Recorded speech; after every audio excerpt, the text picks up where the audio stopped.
What's up, everybody? It is your host, Joseph Francis. I am here to give you all the sports, and we're about to have a conversation fan to fan. Look at that. Look at how I did that. I should have I've been doing that for like a year now, but it is true. We are here on Fan to Fan. Before we go any further, hit that like button, subscribe to the channel if you haven't already, and tell a friend, because there's so many things happen, as we have said many times. We come to you each week Thursdays at 9:05 Eastern PM on Execution Entertainment Media on YouTube. So it is a very exciting time. Before we go to the monologue, and yes, we are monologuing tonight, we are going to bring in Calvin in virtual land. What's up, my man? How you doing? Chilling, man. You already know. It's Thursday. It's time to get it in. Sports. Oh, I like that. I like that it is Thursdays and it's time to get it in. That makes sense. And in the studio, as always, we got Heidi looking very upset because 5 seconds before I mushed the microphone into her face. I always do that. Very passive aggressive. I am. And then when I gave him a look because he mushed the microphone in my face, then he was like, "It's because you yell over it, then it hits my mic." She does. So, you know, obviously, I was raised in a barn and can't talk into my own microphone. No, that's fine. It's a great warm. Thank you for the motivational speech, Coach. Before we go live. That's great. I'm just like, let's go. Stop spitting on my mic from all the way over there. It's good, but how are you doing that besides that? I'm doing just fine. Okay. Yeah. Right now, unfortunately, we got the Nets game playing right now, so what it is going to be it's going to be probably, I'll give you updates.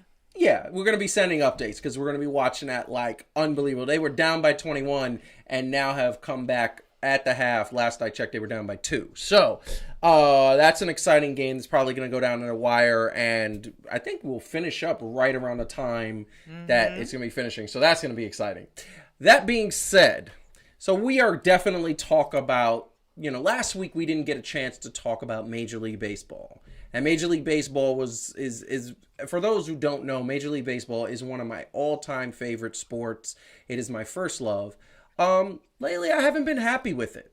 One of the things that I'm going to mention is this monologue is going to be really general because Calvin is dropping in an extra point next week that he talks about the sort of like the details and maybe some things that MLB needs to do differently. So we're looking forward to that, and he's excited about that. He'll tell you about it in a second.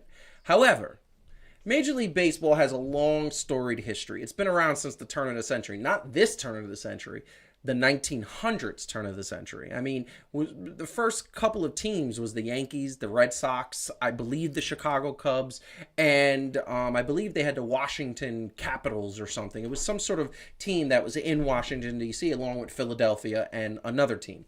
And Major League Baseball was the number one sport in America for years, the better part of 50, 60 years. And then a sport called football came along. And then a sport called basketball came along. And then all of a sudden, the Americans were competing in hockey, something that we had never competed against ever before. We beat the Russians, we beat the Swiss in an Olympic. All of a sudden, the hockey was popular. But still, Major League Baseball was popular. Major League Baseball was still number one. Playoffs, everybody wanted to see it. I wanted to see it. I wanted to go to a game. The times I went to a game were absolutely amazing. I felt like I was in a spectacle.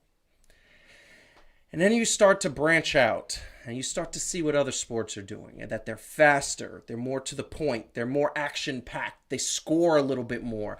Maybe it's not a harder sport. Little kids started realizing, you know what? I don't really want to play Little League. I want to just play basketball. All I need to do to play basketball is have a garbage can and a rock, pretty much. I was one of those kids. I had the garbage can and a rock because my family couldn't afford a basketball. Also, I didn't have 9 friends that at the same time we could all get together and play a game of baseball. So what would happen is we would try to take a stick and we would try to take a ball and we would go to the local field and there'd be 3 of us. So we'd swing, hit the ball, and we'd have to run about 500 yards to get the ball because we'd hit it that far, and it got exhausting. And then you start to realize that baseball's a little too complex. Now, I played baseball all the way through high school. And you know what the thing was? Baseball for me was an escape. Not everybody shared that. There were people that said, no, I'm not going to play baseball. I'm not going to play Little League. I'm going to go into the NBA. I'm going to go into the NFL. I'm going to do these things that I could do. LeBron James played Little League. He played Pee Wee League. He also played football. He also played basketball. We all know which one he picked. We all know which one was more successful. And certainly he was smart enough to know that basketball was his ticket to stardom and ticket to his family's security. And it was easier. Baseball has AAA, AA, Penn Leagues, all these types of farm systems before you even get to the major leagues. And oh, and by the way, when you get to the major leagues, if you bat 3 for 10, you're an all-star. But if you bat 1 for 10, you get fired. And now you're sent down and your dream is taken away. Baseball has a lot of things wrong with it. And as I said, Calvin is going to talk about that in his extra point. The innovation is not there. And one of the things that baseball has not been in terms of ratings is number 1. Their playoffs, number 4.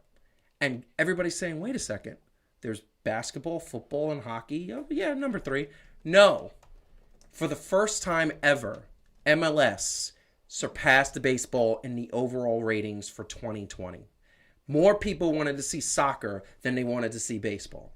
So baseball is now at a situation and now at a turn where we still watch it, we still pay attention, but I used to watch every single game, 162 games. I used to watch. I used to run home, DVR, do all types of things. I've only watched 2 games, and we're in June. Why? Because basketball has taken my attention. Why? Because I'm doing this show. Sorry, that's out. Why? Because other sports have taken my attention, including soccer. And we're going to talk about soccer later. But baseball is losing the attention of somebody who loves baseball. And that is amazing to me. I love baseball. But despite that, we are going to talk baseball right now. So we hope that soliloquy did not mess you guys up. So now that I got my speaker in, I'm going to ask everybody here. So first and foremost, if you guys had to pick which sports you love the most, where does baseball fall on your radar? Sports to watch, yes? Yes. 4. Oh, 4. Hold on. So I'm assuming basketball. Basketball. Uh-huh. Soccer. Ooh, really? Football. Football. Baseball. Interesting. Okay. I like going to baseball games, but actually just having it on TV, I think the other 3 are all more exciting. Yeah, you could. I mean, it's only good because then you could play Stardew Valley. So, right, I do. Yeah. And she does. Calvin, what do you think about that? Well, obviously basketball for me, like that's hands down. Of course. Now we're talking about watching. Yes. Right. Watching. Okay. Forgive me, fans. It might get a little pervy. No, I'm just playing. Whoa! No, what is going on? Are you about to admit that you watch porn? Naked mud wrestling. No, see, like there's a lot of Weirdly, Calvin is a big fan of ice dancing. I don't know if people knew that. Synchronized swimming. While you're playing, I like watching. I like watching anything that I can't do. So yes, swimming is definitely up there. No, yes. Well, I'm trying to like give it an honest assessment of where baseball goes, and so we're being serious here for a minute. Basketball, football, believe it or not, hockey. Wow. Yeah, really? I see it. Let me find out all this time you know hockey, and I don't. No. What the? Here's the deal. So I'm not gonna lie. In '94, right when the Rangers won us. Stanley Cup. For me, it was just any New York team in hockey was doing something, right? So like it wasn't just any hockey. Because the Yankees hadn't won all their championships yet. Yeah, a New York team was doing something in hockey, and I just had people that was kind of helping me figure it out. You know what I mean? Because I was like, yo, I'm a root for New York, but what are they doing, right? Like why are they coming in and out and all this other stuff? So it was one of those. Once I got to see what was going on, I was like, oh, okay, this is actually some fast-paced stuff, right? And like the penalties and penalty shots and all this other stuff and the drama between that. And I was like, yo, like I kind of get with hockey. I just want to tell you too. So one thing I want to address is the Yankees aren't good and you don't care about the Mets. Yeah, we're going to talk about that in a second. And Arlene has a great message for you. I think I love this. I think that's perfect. That's exactly what we were all thinking. I'm gonna say it. Arlene said this is fan to fan, not only fans. Calvin. I think just look. Hey, I like watching women's volleyball and fast pitch softball for the action. More than baseball? I don't want to watch dudes in tight spandex playing baseball. Fair enough. No, by the way, I was actually problem. watching yesterday. I was watching some of the softball World Series. It's exciting. Damn. It's exciting. Those women can play. Those women can play. And why is there not a professional softball league? I mean, with the women. Just crazy. That would be dope. I think because the United States is ready. Because it goes society as a whole, then sports sometimes follows along somewhere along the right. Like it goes the things that don't create revenue. Yep. That we address, and then they're like, "Oh, we got to give them money too." By the way, I want to just say, because you talked about the initial, and you guys love it. I know I love fun facts. So the the very first team, was the Cincinnati Red Stockings. Oh my Lord! Very first team in 1869. Yep. The National League in when it was founded had 8 members. The Boston Red Stockings, which interestingly are not the Red Sox. The Boston Red Stockings became the Atlanta Braves. Yes, I know that. Okay, yes. The Chicago White Stockings, now the Chicago Cubs. The really? I didn't know that. The Cincinnati Red Stockings. Yes. The Hartford Dark Blues, which just ceased to exist, I think. The Louisville Grays. Mutual of New York. What the? Philadelphia Athletics and the St. Louis Brown Stockings. Oh my God! First of all, then the Red Sox, interestingly, were one of the founding members of the American League back in 1901, and so they became the Red Sox as a tribute to the original Boston Red Stockings that had become the Atlanta Braves. That's horrible. That's almost as bad as soccer naming all their and soccer clubs naming their football club. Everybody's a football club. I can't stand it. That's the one thing I can't stand about soccer. But what I want to say is, for those who don't know, tuned in. Hi Nina, bye. How you doing? This is what I'm going to say. I just found out news. Apparently the what did they think that how is Major League Baseball around? Everybody was so close-minded back in those times. The minute that they saw a men's baseball team named the Stockings, wouldn't that turn a lot of the men off? Because they were actually in the 1860s and 1870s, like at that time, men's socks were called stockings. Jesus Christ! So that wasn't weird. Like it only became a sock. Later. I'm just gonna say really quick. Arlene has a great question. What the heck is a stocking? I'd love to know what that looks like. It's just a sock. So men's socks. So you know how baseball socks go up all the way as high up as they go. Well, at that time, all men's socks. I see what you're saying. The ones that came up to the knees. Yeah. At that time in history, all men's socks did that.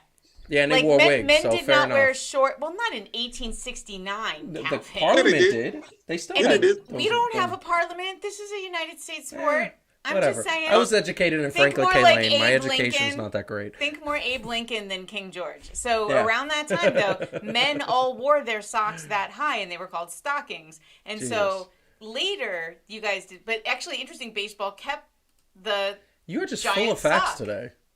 I'm just what I'm here for. No. I'm just here for fun facts from Google. Fair enough. So there you go. Well, this all leads into the conversation that we are talking about here, which is we are talking Major League Baseball power rankings. The power rankings were released yesterday, and, of course, we like to put it in our own graphic because there was no graphic of the power rankings. So I had to do this. There never is. This is the power rankings. And you know what's amazing about this? Neither New York team is on here, but one of those is a tragedy, and we'll get to that in a second. But so it's basically the Tampa Bay Rays are first, the Chicago White Sox are second, the San Diego Padres are third, the Dodgers are fourth, the Giants are fifth, the Red Sox are sixth, the Oakland Athletics are seventh, the garbage piece of cheating piece of crap Houston Astros are 8th, the Cubs are 9th, and the Toronto Blue Jays are 10th. The biggest tragedy, which is a very sad thing, and I'm going to say this right off the bat, and this is why I wanted to reboot Adam's little comment. The New York Mets are in first place, not by a game or half a game, by 3.5 games And they're not even in the top 10 power rankings. And by the way, they are winning games in amazing fashion. The New York Mets are not getting any love. They have the best pitcher in baseball today, and their offense is starting to hit and figure it out in Citi Field. They are about to prove me wrong. This team is about to prove this host wrong, because I've been sitting up here saying that Lindor didn't deserve that contract and the Mets were not going to figure out the offense in Citi Field, because no Met ever does except for one, and they're proving me wrong. And they get no love from these power rankings. This is MLB's power rankings. This is the source. So we're looking at this, and I'm going to put it back up here, and then I'm going to shoot it over to Calvin really quick. You're looking at this graphic, and I put the closer notables. What is the first thing that pops out at you, Calvin, that makes you say, what in the God's ass? The red stockings are still holding up, apparently. Yeah, that was a horrible socks. And then the white stockings are up there. So, way to go, stockings. Wow. We're right on the outside, huh? Like, no matter what New York team you go for? Right. Yeah, the Mets were number 11 and the Yankees were number 15. I don't even think the Yankees should be in the top 20, but they are.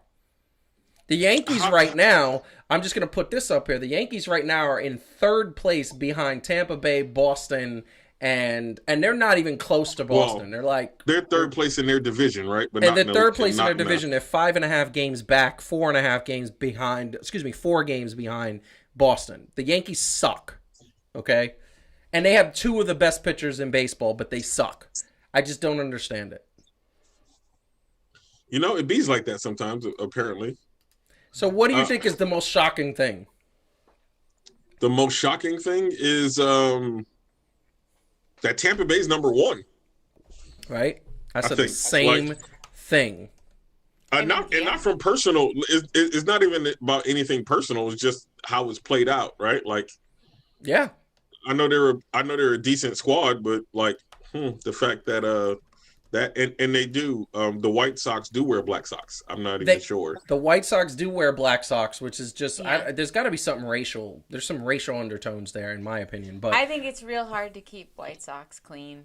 So they end up being black socks. So you just really want to go with the darker socks. And we're gonna get to the Chicago White Sox are actually a highlight of the sports fashion. And some of these guys don't change their socks. And you just don't want to go, because they get start. No, I find it interesting that I wanted the White Sox to make some noise last year when I was making some predictions, and now all of a sudden they want to just take a year later. Whatever. Yes. Listen, I'm gonna tell you. So you have a point. The Tampa Bay Rays being at the top is surprising, but you know what? It's not really that surprising, because this team has for the last 15 years has had good farm scouting and recruitment. They have 2 or 3 years where they're horrible, where they're garbage, and then all of a sudden they put up these young players that come up and nobody knows about, so pitchers don't know how to pitch to them, and next thing you know, they're ahead of the Yankees, they're ahead of the Red Sox. Do you think it's a little surprising, not just that the Rays are at the top, but that the Padres, I've seen them listed as 4. I mean, they're not hitting very well. Did anybody expect that? No, they're not hitting very well, but you know what they have? They have 4 solid pitchers that give up like a run or 2 a game. So what happens is they score 3 runs, but the opponent scores 1 run. That's a win. No, but but I'm saying they were 1. I think they started out in the power rankings at 1, so that they're dropping is sort of interesting. Paul says don't sleep on the Cubs. Listen, I'm going to tell you right now, the fact that the Cubs, and he's not going to like this, Paul, I'm sorry. You're not going to like this, but at the end of the day, I'm surprised the Cubs are in the top 10. The Mets should be where the Cubs are. Okay, the Mets should be in the top 10 rankings, because the Cubs, and look, I understand that the Cubs are in first place, but they're tied with Milwaukee. St. Louis is right on their heels. Cincinnati's right on their heels. And by the way, the Cubs have won a lot of close games. The Cubs offense hasn't been that great, but their pitching has been great. And pitching, as you can see, will keep you ahead of the pack.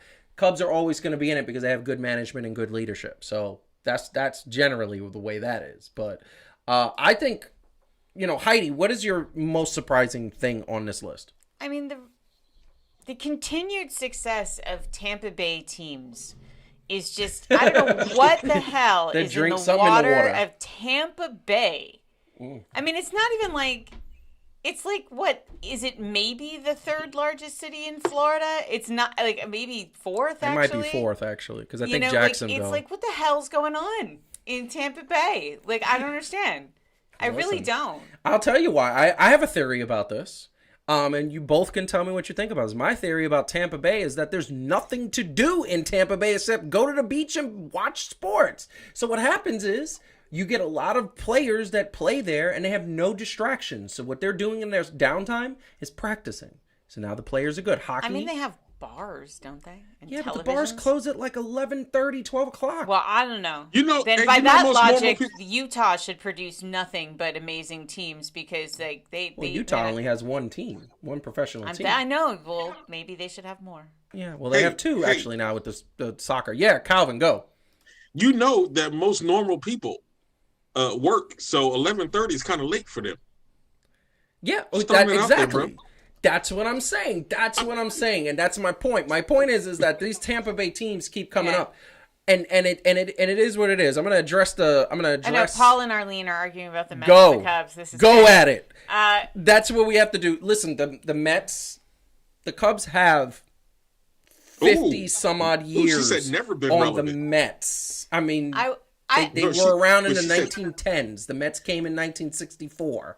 Like, you know, I mean, that's kind of a big gap. I will say power rankings is always just sort of an odd concept. And I feel like when it comes to the Mets, there's like a Max Kellerman-esque like attitude toward the Mets happening where it's like, oh, you've disappointed me for too long. I'm not gonna like, you know, acknowledge, you know, that you guys actually. Well, that's the media you're talking about. Yeah, but Max Kellerman is in the media. I'm just saying like those kinds, but media people have feelings too.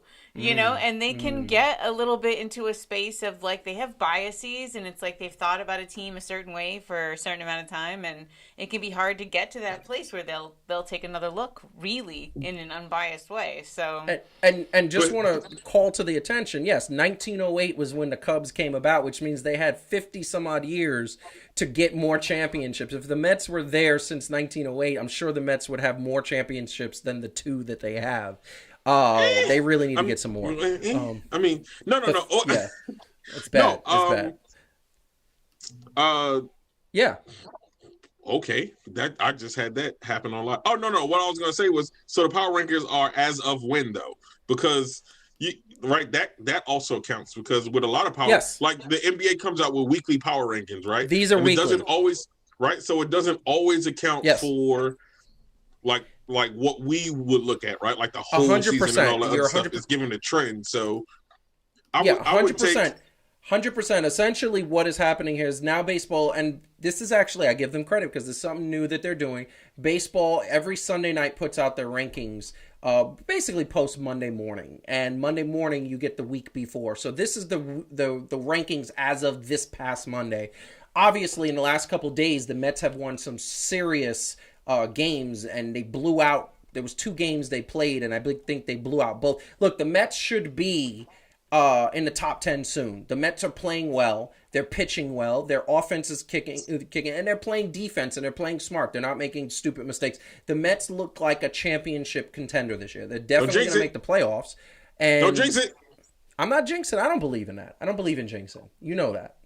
I literally, what do you tell me to do? Right before every show, I'm like, nothing can go wrong. And you get so upset. Like, why would you say that?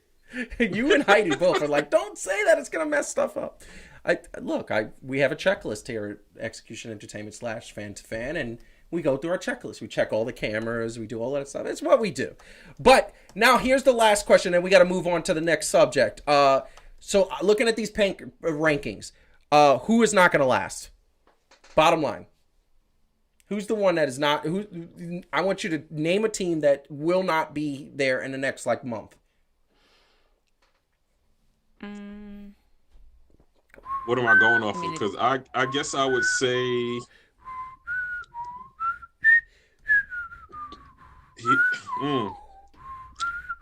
San Diego.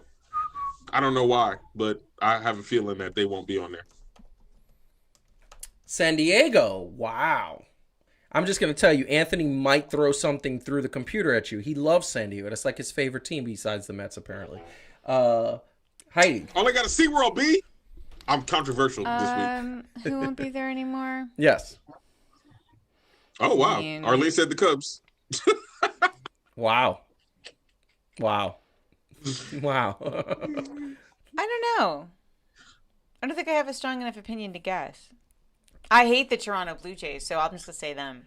Yeah, you hate them from Philly. From 1994. We don't speak of 1994. Yeah, that was bad. That was really bad. Y'all were a strike away from winning. If you watch New York sports in the 80s, as far as baseball goes, everybody should hate the Blue Jays because they was beating the brakes off of the Yankees and the Mets. Yes, they would, and almost at the same time. Filthy Canadians, also, while we're at it.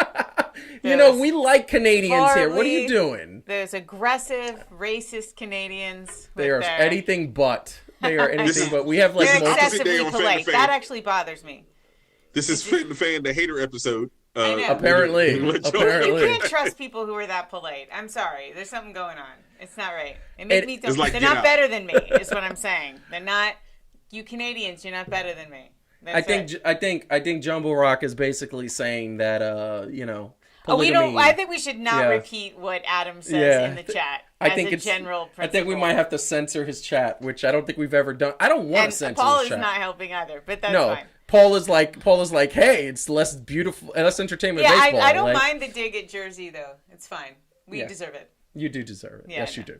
But I'm going to give you my pick. So she does deserve it. I love it. Yes. Calvin's reading it. He just said it says it's legal in Jersey, but it's less entertaining than baseball. Very much. Yeah. Very much. I want to say that I'm going to put out the team that I think that is going to go away. I 100% think that the Boston Red Sox are a fabrication. I don't think that they're going to be anywhere past where they are right now, and they're going to drop. Eventually, I do believe the Atlanta Braves are going to start to make a comeback. I hate saying that because I hate the Atlanta Braves. I believe the Mets are going to get in the top 10, and God help us, the Yankees have all these good players, and they don't get in the top 10.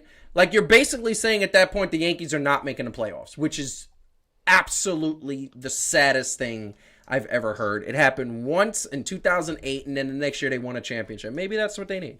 Maybe they need some fire. So, but that is definitely, I think Major League Baseball snubbing the Mets, not showing them any respect. It's horrible.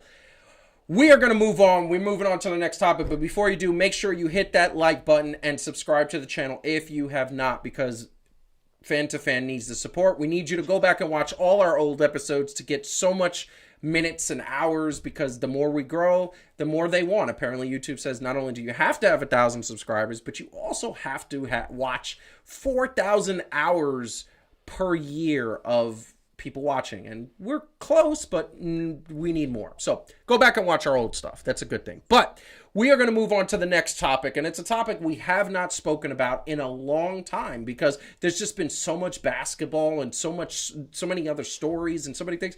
We are talking MLS. Now, I'm going to tell you, we don't have our resident expert, Brian, on set because he is just so busy, moved back to the Hamptons.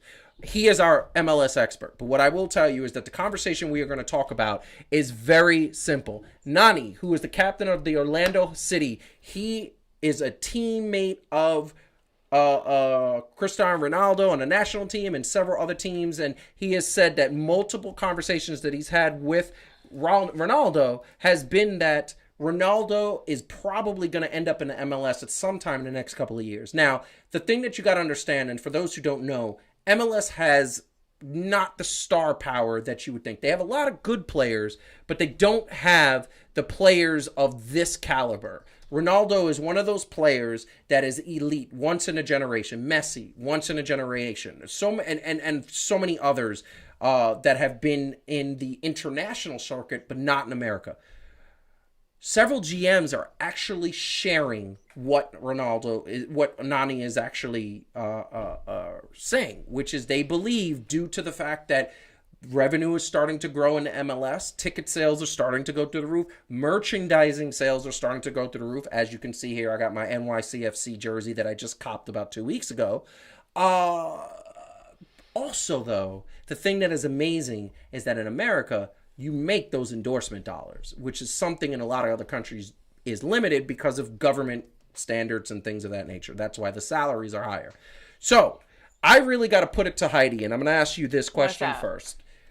These conversations are coming out. Yeah. It hasn't happened yet. What we've gotten is Beckham when he was 34. We got, I believe, I forgot the Irish guy's name. He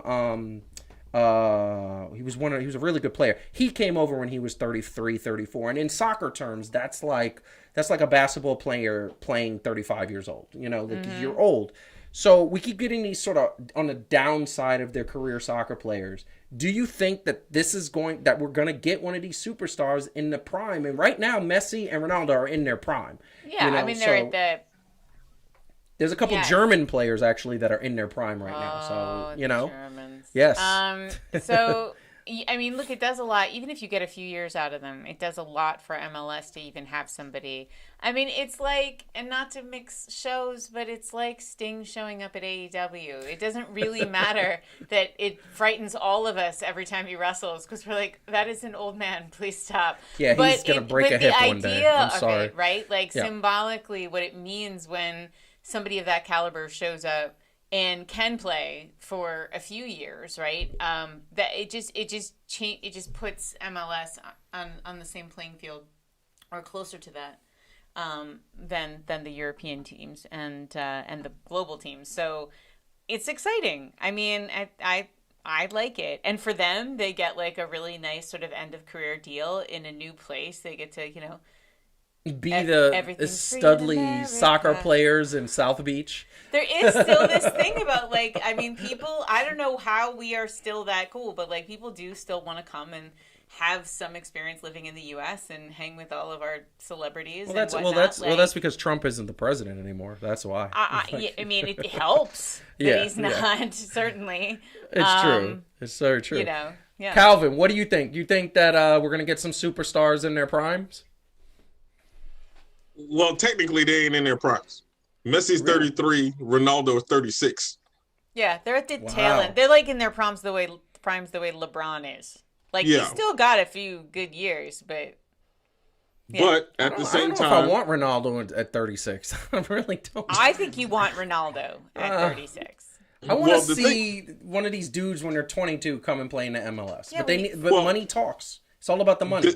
It is, but also I would say, like, the fandom, there's nothing like fans for us overseas with soccer, right? Like, so I think one of the things that is going to be not the issue, but I would like to see how it's going to translate. Yes, is that soccer is still relatively new as far as for us here in America, right? So are we going to, like, okay, we don't need to get to the point where the fans get, because they be wilding over there. Like our fans don't have nothing on soccer fans in their respective countries terrifying when they're playing. Right? It's scary. It's a little scary. I agree. Like they be beefing. But I mean, so we'll see. I mean, I don't know, right? As far as that goes, we would get these guys and it would be for star appeal, because that's kind of what happens in America, right? Like, the individual stars shine. That's just what happens. But hopefully it would do enough to draw people in to, and we can get some, I don't want to say homegrown, but if we can integrate into there, then maybe people will start wanting to come earlier, like your Luka Doncic does in basketball and things like that. I think it isn't just money. I think, Calvin, you hit on one of the things it is. I think the other thing is prestige. I think these players do care about that. You know, like, just like anybody, if you look at, we talk about the NBA all the time. I mean, you look at the guys, they don't just want to take home big paychecks and have a lot of fans. They also want to win, and they want to win at the highest level, right? And so right now, that is not something MLS No, that's Manchester. Offer. That's the Premier League. Yeah, that's not what MLS can offer. They can offer competition with other MLS teams, and now they're gonna so there's more of that. It's getting better, but if you're a young and hungry player who can play with the elite globally, MLS is still not where you want to be. I can understand why a Ronaldo or a Messi, who have already done that, they don't have that to prove anymore. Yeah. Like, this is now an interesting adventure for them to think about, like, toward the end of their career, just like it was for David Beckham. Like, this is something different to do. I've already proven I'm that guy, right?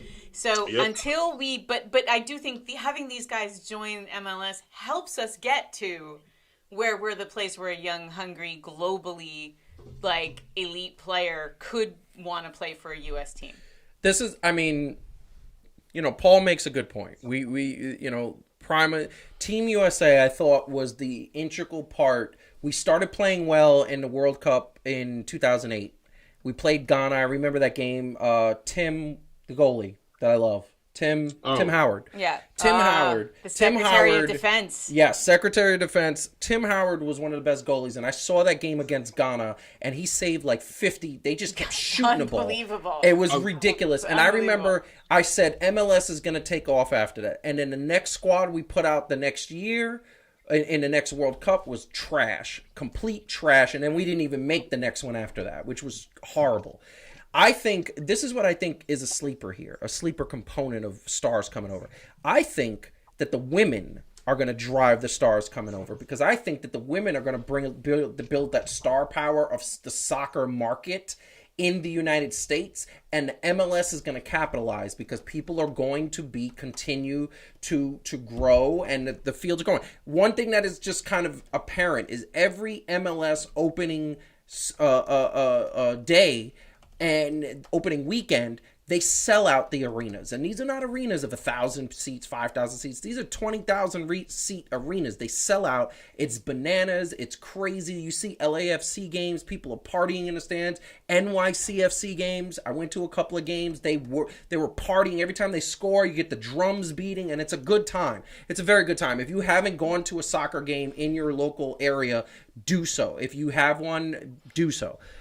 This is what I'm going to say. I'm going to say that we are the one thing I want to put up, and not the baseball rankings, but the soccer rankings. These are the power rankings as of this past Monday. I was going to say, Tampa Bay killing the soccer too?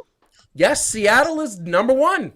Look at you, Calvin. Look at that. They are still number one. They are the defending champions. No, not last year, but 2 years ago. Last year was Portland that won it, and that whole area, there's something in the water in the Northwest, because apparently, your teams, Portland it won the championship last year. Seattle's in first place this year. Look. Can I tell you what it is? Yeah. Go ahead. It's the culture also. Go ahead. Right. So just like, I tell people, we didn't play football in high school, right? Because that just kind of wasn't the thing there. Like, soccer is always a thing here. So the kids play soccer, and then they play it in school, and then and you don't have to just be Hispanic to play soccer in school, right? Or whatever. I mean, that's kind of the way it was in Lane, right? Like, all the Hispanic kids was playing soccer. Everybody else was probably not playing sports, but that's a different story altogether. Yeah, we won't talk about that. Right. But I mean, just like in general, right? Like, soccer is so big here that it, because, and also, right, like Seattle, no basketball team. Seattle, no hockey team. So there's just certain things that are played that get put to another level. So when you got things like soccer that comes, it can take the place of the things that would have been there. So I'm gonna say a couple things. There's 3 points I gotta make because I gotta address some things in the chat. But the one thing I'm gonna say is MLS did something very smart, and the one thing I'm gonna put up on the screen, I'm gonna put up the MLS rankings. For those who think there's not that many soccer teams, there's 28 soccer teams. These are only the top 13. There's a whole ton of soccer teams, but I want you to look at these top 13 teams. You have a Salt Lake City team. You have a Orlando City. You have a Portland City. You have a Columbus City. You know what they're doing? They're doing something really smart. They're going to markets that don't have any other teams. So now everybody has to watch the sport because it is a major spectacle. You're going to get NYCFC, which is a New York team, LAFC, LA Galaxy, the Miami Football Club. These teams are going to come to these small towns, Columbus, Salt Lake City, all of these small places, and they're going to play, and people are going to want to see it. The other thing that I'm saying, this is the third and last point, and Heidi, I'll let you respond to this. Arlene made a point that I think a lot of people people, and Paul kind of interjected, but a lot of people make this point, which is soccer is like fetch. This is Arlene saying it. They keep trying to get it stick, but it's not. America's ain't about soccer. Here's the thing that you got to understand, Arlene, and you should know this because me and you, we share Puerto Rican heritage. Hispanics make up about 20 to 25% of the population in the United States. Hispanics love them some soccer, or especially South America, Central America, and they are a big part of this population. Also, white people in suburbs, Heidi, correct me if I'm wrong, they love their kids playing soccer, and the dads get into the soccer because their kids are playing soccer and they want to understand it. So all of a sudden, you got two markets that are pretty formidable. I will say, I didn't know about soccer growing up in Hollis, Queens, which is an African-American neighborhood. I didn't know about soccer until I was in my 20s. So I don't think that demographic is going to necessarily know soccer. Who knows? The other thing that you have, too, is you have a lot of African people of African descent and Europeans in the United States. I just said 5 demographics that right there got soccer completely. Also a lot of... Oh, sorry. Go ahead, Heidi. Koreans are really into soccer. I mean, there's also Asians who are really into soccer. Indians. So, I would say from India. It's funny because, you think about, Americans, and it's what we kind of mean when we say that is, people... we mean a little bit white people, I think, when we say that. Because when you look at, the complexion of, what immigrants like, soccer is, the most popular sport in the world, right? And this is the thing I'm going to say. But, to Paul's point, right? So he made this exact point, which is, he went to a game to see Mexico versus the U.S. Brian was at that game, too. Most of the fans were there for Mexico, not Brian. Yes, exactly. Brian was not there for Mexico. No, he was not. He hates Mexico. But most of the fans were there for Mexico. He's Costa Rican. At a game at MetLife, right? So it is still, Arlene, you're right in the sense that we're not there yet. But I think that, again, what do Americans like? They like winning. They like celebrities. Yep. When we start getting soccer celebrities, that makes us turn around and go oh, that's interesting. And by the way, you know who owns a soccer team? David Beckham. You know who owns a soccer team? Magic Johnson. You know who owns a soccer team? The boss, Bruce Springsteen. A cool thing. And I want to say one thing, and I'm going to let Calvin get in there because Calvin is itching to get in there. I see him in a build. This is the thing that I'm literally itching. The thing that I want to understand, and I want to the point of Paul. That MetLife soccer game, football game, we were supposed to go to, and we decided not to. We wanted to play it safe. It sold out. That's MetLife Stadium sold out. Okay. Yeah. And I believe they closed off a section or two, so it technically didn't sell out, but all the seats that were available were sold out. And I want to say that this is the thing that I said in my monologue. The monologue was, all you need for basketball is a rock and a garbage can. That's what kids did when we were young. You know what you need for soccer? You need 2 sticks or 2 rocks and a ball. It's a democratic game. You don't need a lot for it. I will say that, my son, who's looks like me. Yeah. Caucasian descent. He's Caucasian-y. He plays soccer and he's great. And, there's a lot of different kinds of kids on the team, but when they play the kids, the Hispanic teams, they get killed. So it's still true that I think again, yes, young white kids play soccer, but they don't play it the way young Hispanic kids play soccer. No. And again, until that changes, then I think when that starts to change, that'll be another force that makes soccer more popular. I think that's the next extra point. Calvin, please get in there. You itching. Well, the thing is also, because to Dennis's point, right? The biggest stage for soccer is literally the World Cup, right? Every 4 years. The biggest stage for a lot of other sports that are popular in America is usually American-based. The NBA Finals, the World Series. We call it the World Series, but it's really the United States Series, right? I mean, so in MLS, they have the MLS Cup. So that's what makes soccer so, and that's what makes all of this so interesting.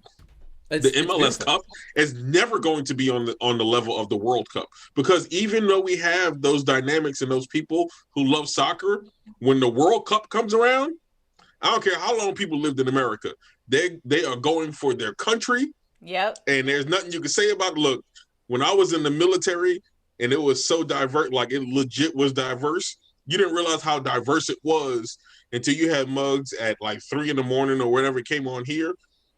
with their national jerseys on, and I was like, yo.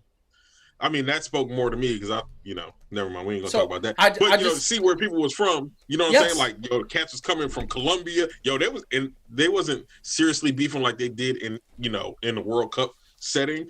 But yo, you would have cats not even talking to each other while their teams was playing because it was serious. I'm itching to get in there like Calvin. You look like you're doing the Dave Chappelle crackhead thing. Right, you go ahead.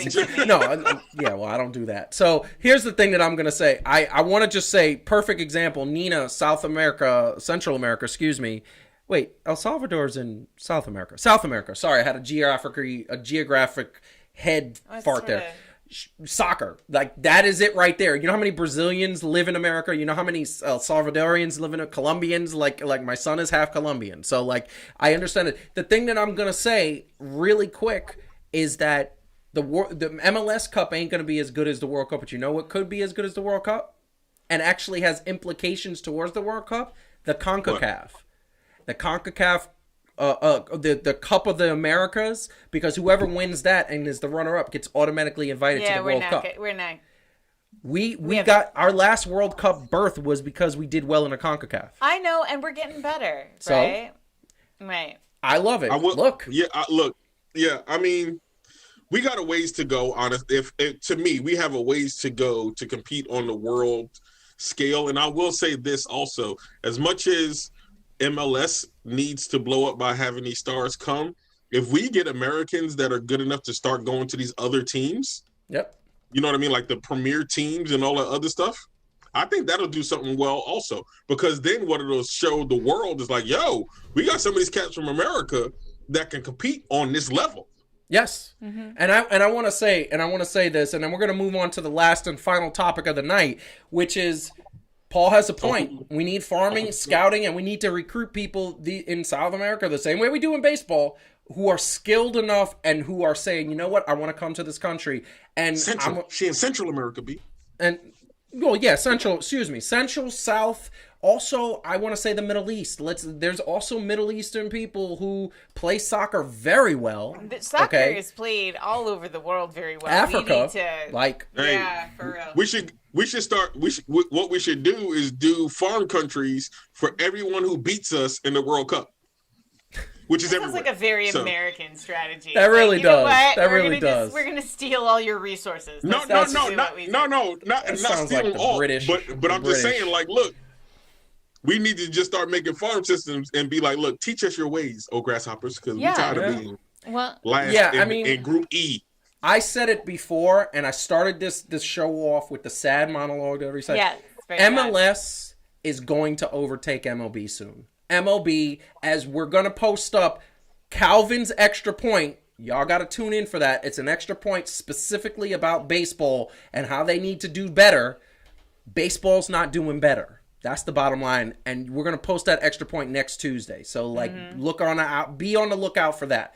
So, we are going to the next episode, the next topic, last topic of the night. Hit the like and subscribe to the channel. Also, follow us at Fan2Fan Show on social media, Instagram, Twitter, and Facebook. We are gonna hit up the next and last topic of the show. I'm gonna say to the dismay of Nina because she hates basketball, but we are going all NBA playoffs. Let's go, because it's the playoffs. It's the semis. Right now, Brooklyn is playing Bucks. I need a score update. Please, Heidi. That would be great. But you know who's not in the playoffs anymore? Oh. Shut up. Oh. Look at that. Wow. I think we may have... Okay, so I was going to tell you what the score is. He's hurt. Oh, my God. He's on the floor. Are you serious right now? It's I'm being tied. very petty. I'm being very petty. She's so mad at me. So just so you know, the Bucks are up 20. No! Actually, that's a total lie. They're tied, but that's what you get! Hey, wait, what is going on? You see the score, Heidi. It's 76-76. I lied to him because I lied to him because he was mean to me just now. I was very I wanted him to be sad. I'm not saying that. I'm talking about this runaway, high-powered, nobody can stop them, whatever, 76 points? Mm-hmm. It is 3 minutes and 10 seconds left in the fourth quarter. Did they all fall asleep? You know what? See, this is blasphemy. Did they fall asleep? I want to tell everybody out there, my man was born in Brooklyn. He was born and raised in Brooklyn. And he's committing This is sacrilege. Heidi, can you continue to tell Mr. Francis the point is I'm not just automatically jumping on a bandwagon and acting like they're just the next coming of whatever. I'm saying all of this hyperbole speaking that nobody should step on the court because the Brooklyn Nets came to town is ridiculous. If they win this game, have you been paying attention? Okay, so let's put up the bracket. Let's put up the bracket. The bracket says right here. We're gonna go right down here, right at the bottom. I'm gonna make this really big, and I'm gonna center this on the screen because I just want everybody to see. Last time I checked, Brooklyn's leading 2-0, and they're tied going into the fourth quarter. Is it the fourth quarter? 76-76? It's 76. Yes, you were right. 3 minutes left in the fourth. In the fourth quarter against they're literally the number one defensive team in the league is Milwaukee. And they're 76. After being down in the first quarter, 21 points, they came back and tied it up. They're tied. And you give them no credit. I don't understand. I don't get it. Joseph, how does it feel? What? Oh, see, you know what? We're talking Nets versus Bucks, and the first thing that I want to say is James Harden is not playing, but they're still doing well. As we said earlier, it is 2-0 Nets in the series, and the Bucks are not looking like a good team. I was scared of the Bucks, and guess what? They have not looked like a good team. Kevin Durant is not scared of Giannis Antetokounmpo. I love saying that name, though. It's a really good name.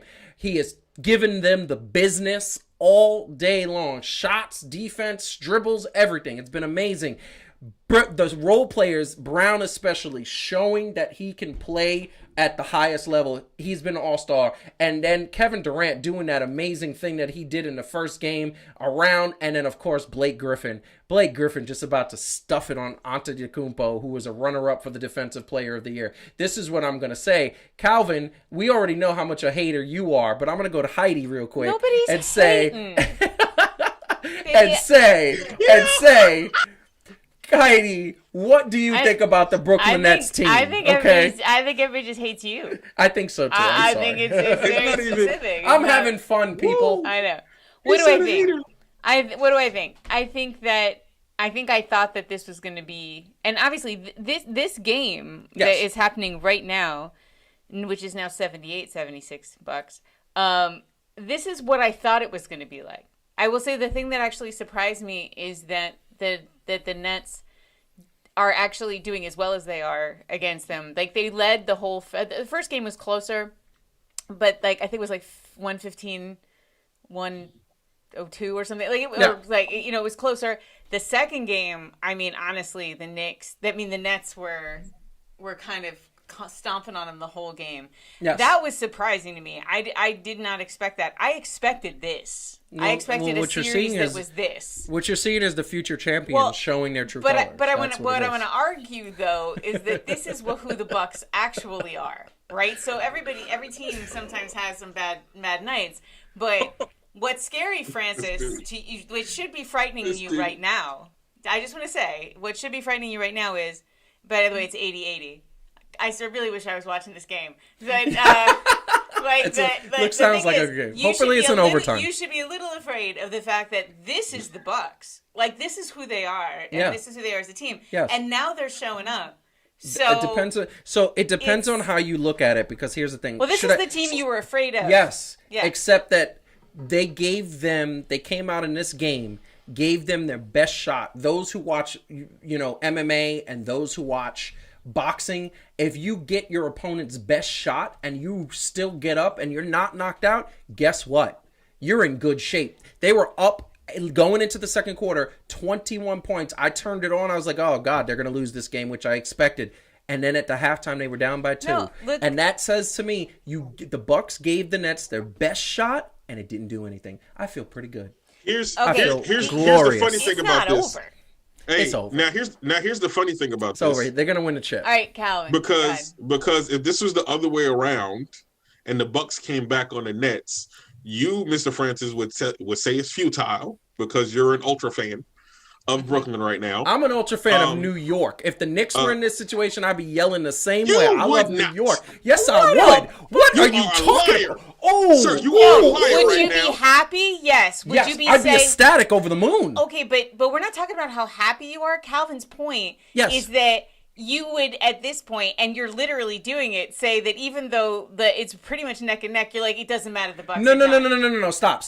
Let me. I'm going to make something very clear. Clarify for me, my brother. The whole year, my problem with the Knicks the whole year was one thing. They were getting people's hopes up for nothing, because exactly what I knew was exactly happened in the first round of the playoffs is exactly what I said in January, February, March, April, May. They're going to get to a pivotal moment, and you're going to see this team's holes exposed. I'm not getting excited. I need to see more. I was proud of the Knicks for what they did. It made my heart do well, but the fact that they let the Atlanta Hawks beat them is a little sad. If the Nets lose to Milwaukee, I'm going to give them the same heat that I gave the Knicks when they lost. Only thing is, I'm going to give the Knicks better, because that means that the Knicks had nothing and they managed to turn it into a 4th seed. The Nets are supposed to be in the finals at the very least, and I'm going to give them the business. Trust and believe that. Go ahead. All right. Calvin. We got 3 more series to talk about, so we have to go forward. So please make this brief. I'm going to pull out an oxygen tank for Joe in between monologues so that he can breathe, because I think he didn't breathe that whole time.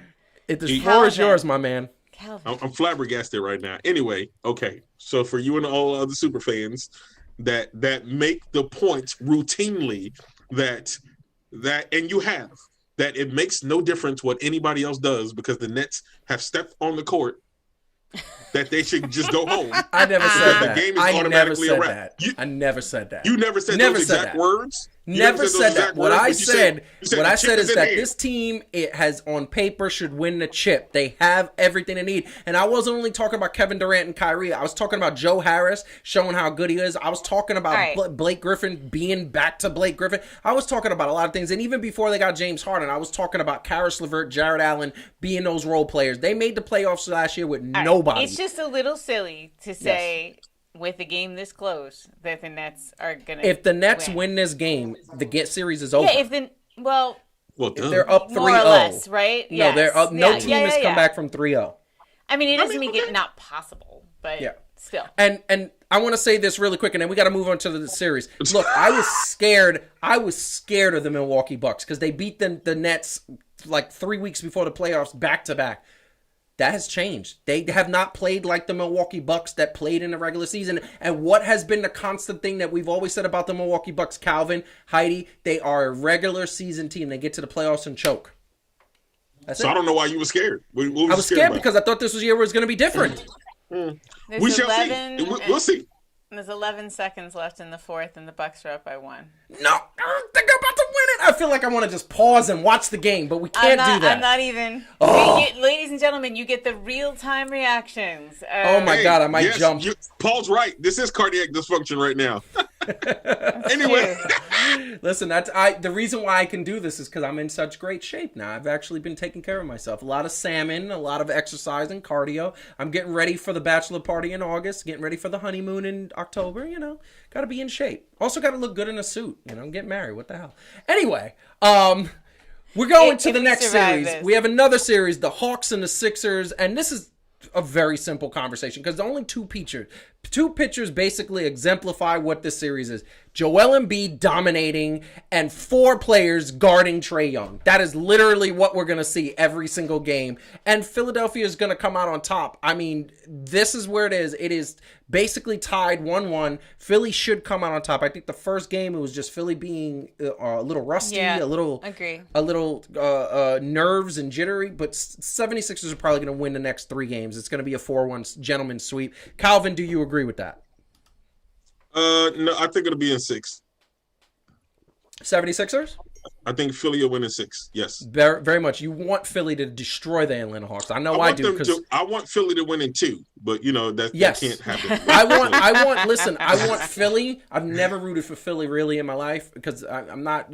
You are a Philly. You like Philly. Well, I'm from South Jersey. It's where it's what we do. Exactly. And the thing that I'm going to say is I want Philly to blow Atlanta out of the water. Atlanta was arrogant and nasty to the Knicks, to my Knicks. Mm-hmm. Calvin, You were there with me in the 90s. You saw me root for that team. You saw me cry. Yeah. I cried with that team. Anyway, I cried.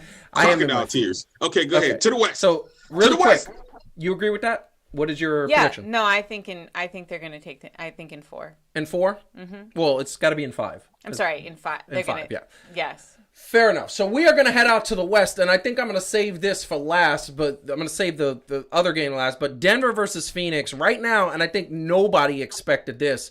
Right now, the Denver Nuggets are down 2-0 to the Phoenix Suns, and that is you expected them to be down? Really? Yeah. Oh my God, really? Well, I'm going to tell you right now, this is a simple series because Devin Booker showed Denver what he is capable of. I said it, that if Phoenix gets to this team, the Phoenix guards should light up this Denver guards because they don't have Jamal Murray. Jamal Murray's not in there. But what you're seeing is it's not only the Phoenix guards, but the forwards of Phoenix are lighting up the forwards. And you look at that and you say, hey, it's Phoenix playing against the MVP, the newly reigned Nikola Jokic playing. He is the MVP of the league. And guess what? Mm-hmm. Phoenix got an answer from him to the sign of 2-0. Are we seeing a sweep here? Heidi, you want to go first? Ooh, a sweep? A sweep, yes. Are we seeing that? No. I don't think it. No. Okay. Yeah. All right. Calvin, what do you think? Sweep? No sweep. This is my thing with Denver. It was a lot better when Jamal Murray was there because they could spread some things around. But Denver's one of those teams that, believe it or not, look, and I lived in Colorado for 13 years. I seen this team up close. Before Carmelo Anthony was a Knick, he was a Nugget, and I seen them have great teams. And even then, it was just they play a different way, not at home than when they do at home. And the same team that can look like, yo, there's no way we could lose, will come up super short on the road. Absolutely. And I like Mike Malone. Yep. But I feel like he needs more. It's like what Brett Brown had the 76ers, right? Like yes. They were so up and down with the Raptors that time, right? And it was like, yo, there's no way the Raptors going to win. And then it was like, we were just playing. Well, I'm going to tell you right now, I think that the problem with Denver is that they're young. I think that they're young and they're missing Jamal Murray. And right now they're they are for sure missing Jamal Murray. But Chris Paul is a little injury prone. The Nets are down by 3 with 2 seconds left. Yeah, I know. I was waiting for it to be done. My bad. It's probably over because that's a delay, so it's probably all right. 2-1, that's fine. I'm good with that. I expected that. So, oh no. Yeah. So, final game, Utah versus the Clippers. This one is a little bit more interesting because I'm going to tell you right now. The game is after the game tonight. The Utah plays the Clippers tonight in the late game. It's 1-0.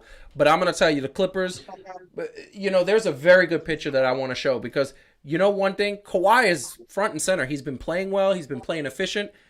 But who is that in the background? It looks like we got a Paul George sighting, but I don't know if he's there. He's kind of there. He's missing. He's blurry. He's phasing in out of time and reality because my man doesn't know how to show up in any playoff game. What in God's ass? And by the way, for those who don't know out there, I am a Clippers fan. I like the Clippers. I love the Knicks. I love the Nets. I like the Clippers. I like San Antonio, and I like the Golden State Warriors. Those are my teams that I like.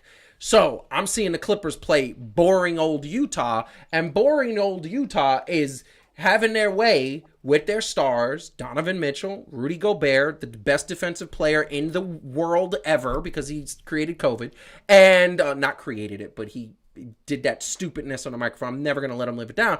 But he is the reigning defensive player in the year. He played defense on Kawhi. He played defense on Marcus Morris. He played defense on anybody coming in the rim, and he blocked the shot. And right now, Utah is looking like the dominant team, and the Clippers might go home in the second round for the back-to-back years. So, Calvin, what do you think? Who's winning this? Because it's 1-0, so you really don't know. Who's winning this series, and in what? Okay, I'm still probably going to say Utah in 6. But if the Clippers can win this game, I think it'll be Utah in 7. Now, sir, really? you are thinking about the Karl Malone and John Stockton Utah Jazz. No, those Utah Jazz were fun. They were not. They were the most boring pick and roll all the time team. Stockton to Malone every day. Stockton to Malone, and every so often, Stockton to Hornacek in the corner and hits the three. That's what it was. It was a boring style of basketball. Like it was very fundamentally sound, and they were very effective. But it was a very boring style of basketball. They won, but it was boring. Now Donovan Mitchell is a beast.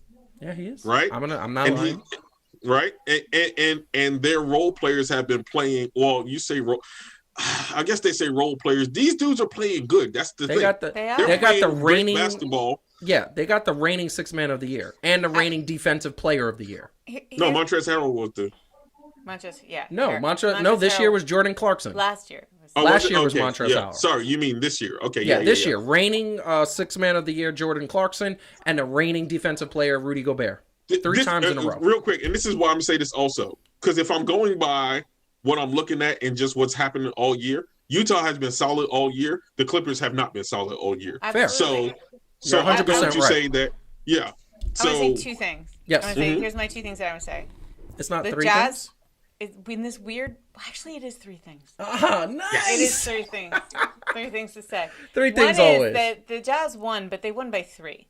Yeah. Okay, so this was not any kind of a. Can you give me Paul George stats? And here's what I'm about to give you. Yeah. I know I've got it because that's my Okay. point that I'm about to make. Look at that. I think Reading that you're my mind. actually, and I can't believe these words are coming out of my mouth, being a little unfair to Paul George about that game. Let me see the stats. Here's the thing: Kawhi, right? 23 points, 7 rebounds. Paul George 20 points, 10 rebounds. Now, here's the thing. You look at the Jazz. Donovan Mitchell, 45 points. Wow. Right? So, to me, if you look at that game and you go, all right, who's to blame if somebody's to blame? I'm going to say 23 points, Kawhi?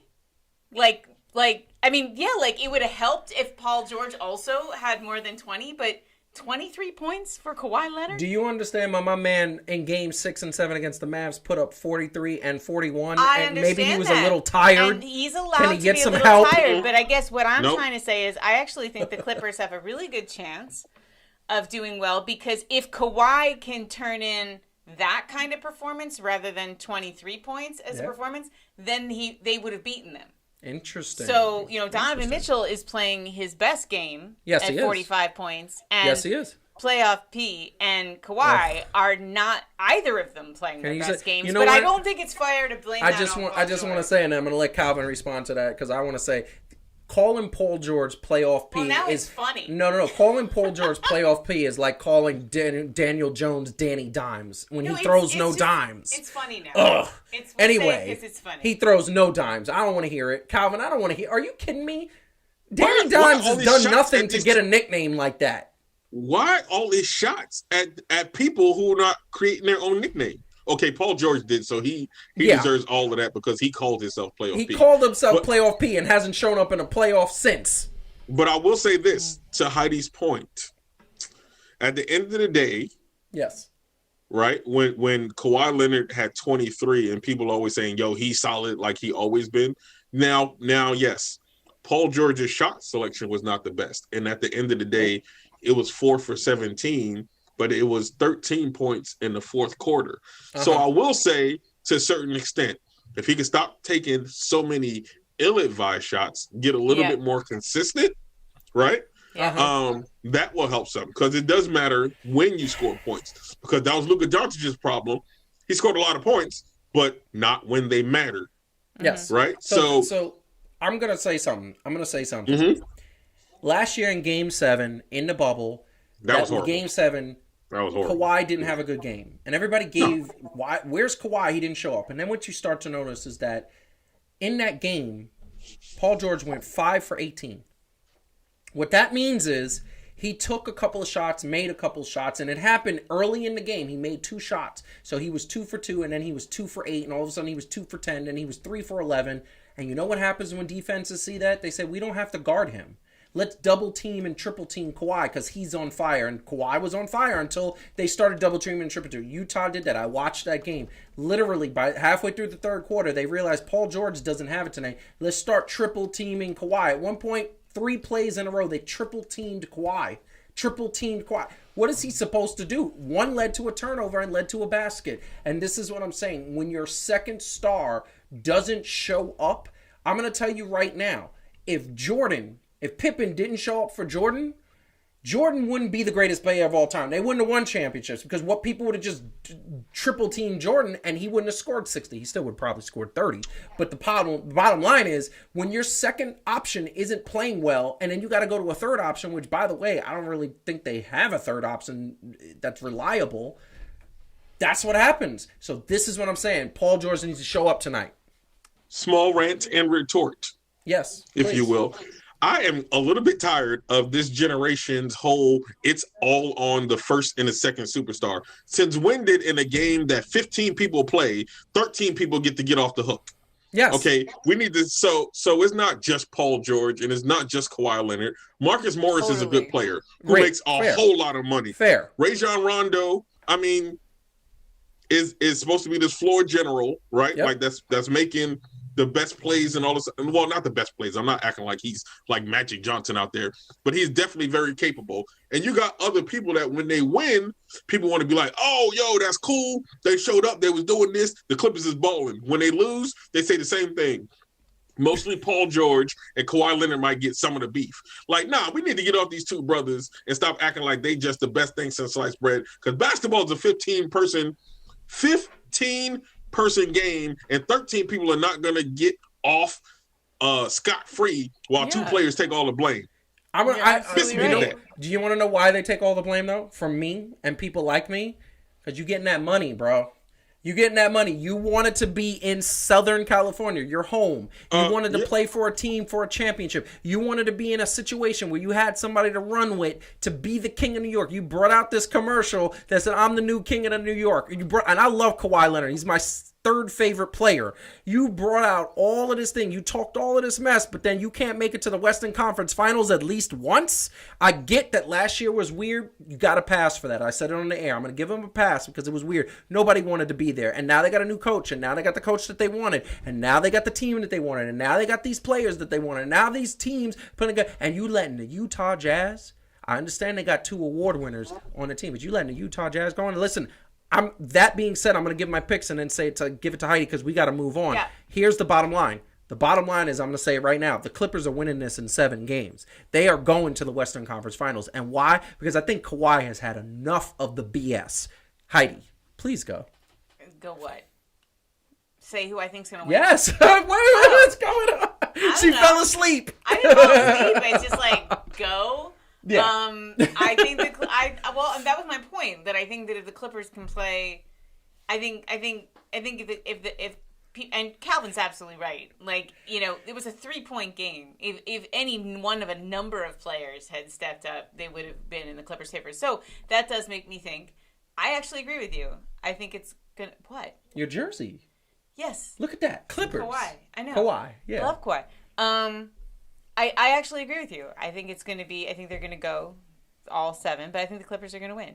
There you go. But I just want to address something really quick in the chat because I see, I pretended like I expected. I did expect it. I literally said on social media, if you guys follow us at Fan to Fan Show, I said that the Clippers are going to lose the next game. The Milwaukee Bucks are going to win the next game because they're at home and they got to win one game, right? But I think it's going to be over in 5 for that series. So, Calvin, I feel like part of the thing. No, I would say to Calvin. Yes. Put it the terms out. I feel like one of the things we're up against with Joe is that he says so many things that he can always point back to some time where he said something like the thing that he said. I do. And it's like, but wait, like it's because you just say a lot, and sometimes it's just slightly different. I think we need to start having a fact checker. Yes, I would love that. I would love that. Like, there's too much to keep track of. Like, I need to start taking notes. There you go. She's actually very good. We can't let it slide that they only scored 83 points.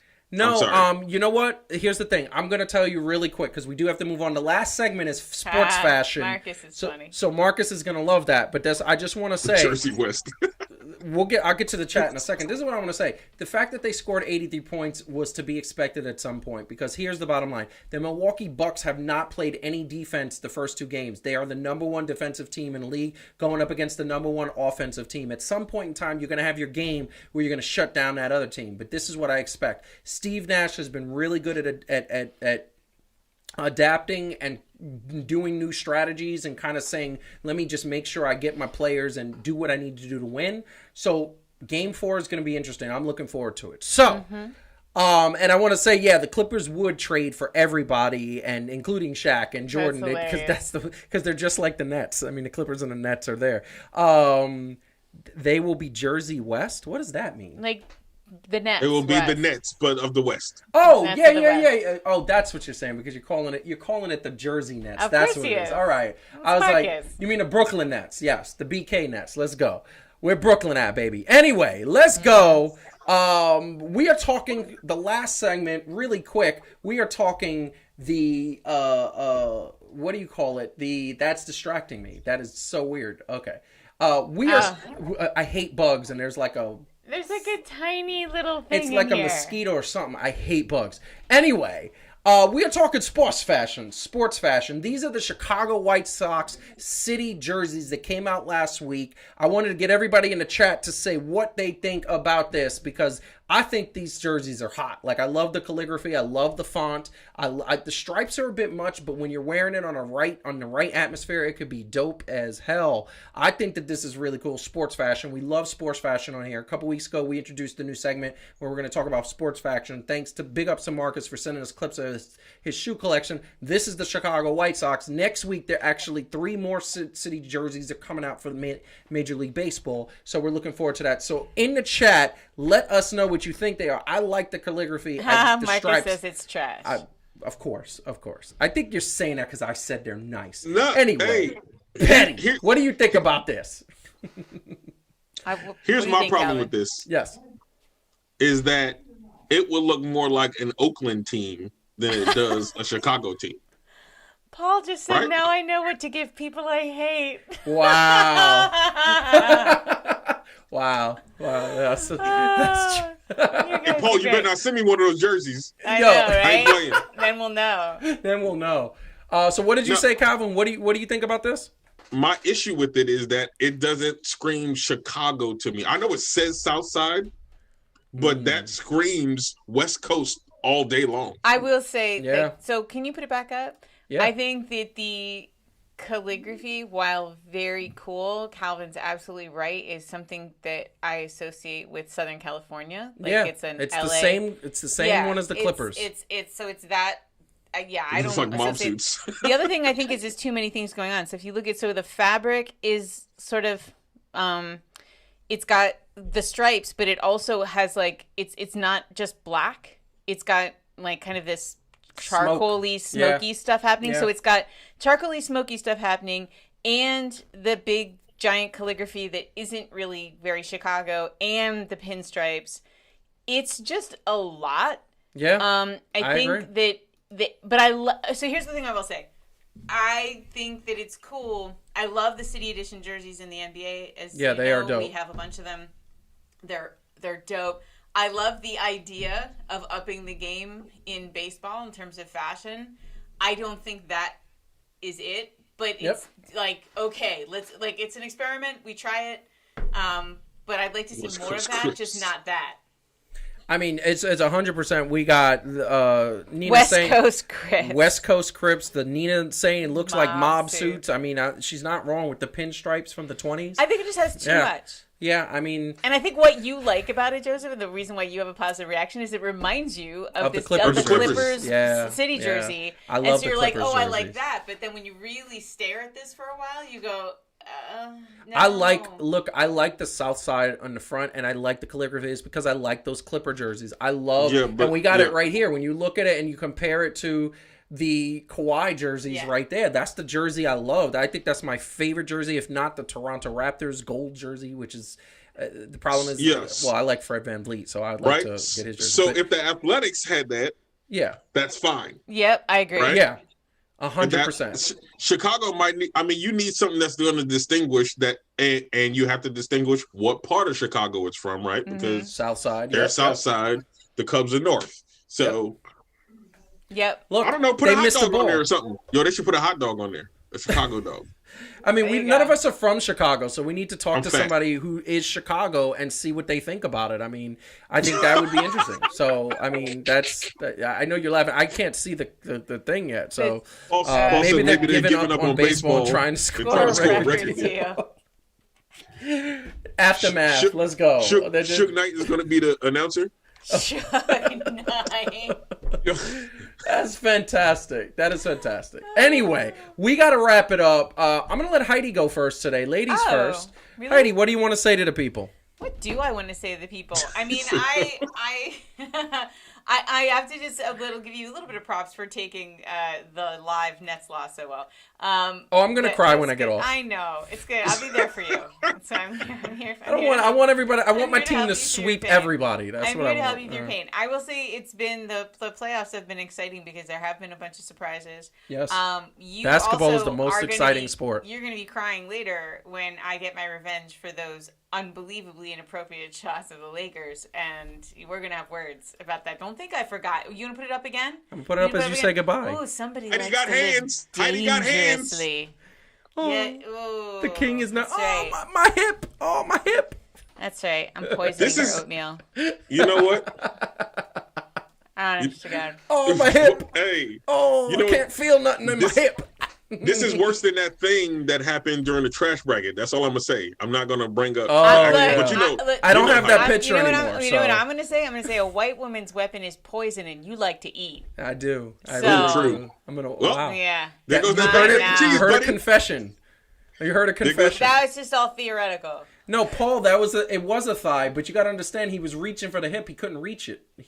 Okay. He was in too much pain. Stop with the motion. Anyway, so we'll be back next week with more. I mean, it's just exciting.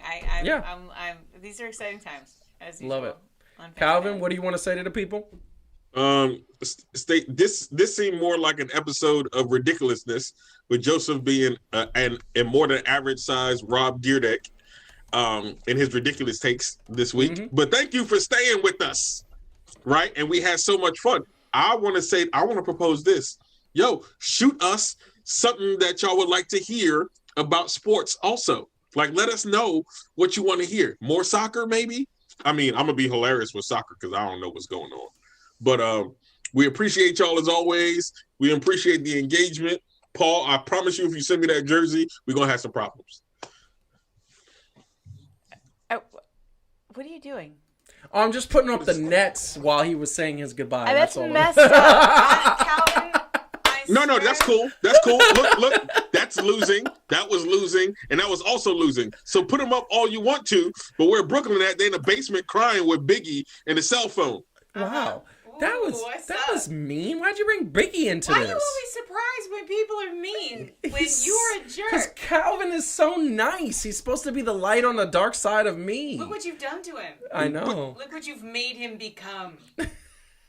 You on the dark side of Brooklyn. You know what? The Nets is in the elephant graveyard where they told Simba not to go in the Lion King. That's where they are. Listen. I get it. Fine. All right. Yes. No, really. I agree with that. I 100%. I second the sentiment. If there's something you guys want to hear and you want us to talk about, we will totally. Marcus says he'd like to hear less about Jersey. Yeah, that's true. I mean, listen. I mean, if they get bumped out of the playoffs, then we won't have to talk about them anymore. That ain't gonna happen though, because they're winning the championship. But you know, he's lying. LeBron ain't been in the playoffs for a week, and this man's still taking shots. What do you mean? I didn't say anything about the. What are you talking about? I said LeBron hasn't been in the playoff for a week. Oh no, and you still because shots at him. Because he's just there. You know, like I feel like we need to understand that the king is not the king anymore. Yes, he is. He's still she has walked off the set. Did you just? Yo, Marcus, we got another walk-off, baby. Got work under these conditions. Marcus, we got another walk-off, baby. Right, let's wrap it. You already know. We don't play. That's fantastic. That is fantastic. Anyway, we are gonna call it a night. That was a great show. We're gonna call it a night. We love talking with you guys in the chat. We love having this conversation about sports. Sports is fun, no matter who you like or what you do. It's always in good taste. We want everybody to be safe out there. You go to a game or anything, be mad, but make sure you do it in a safe way. We want to keep that known. But in the meantime, hit the like button, subscribe if you haven't already. The like button helps us to be seen, and share with a friend. Anybody you know who likes sports, let them know that we are doing this every week. It will be awesome. We are going to be back in live sporting events soon, and it is coming soon, so we love that. Also, on top of that, we have a new episode of Heat and Receipts that's going to be dropping tomorrow on our YouTube channel. And we also have a new extra point, as I said earlier, dropping from Calvin. So, I want to say goodnight to everybody. I want to say keep watching sports. Be safe. We love you all. Keep us there. Follow us at Fan to Fan Show on social media. Follow at Heat and Receipts on social media for all you wrestling fans out there. And we'll keep bringing content to you all the time. Peace out.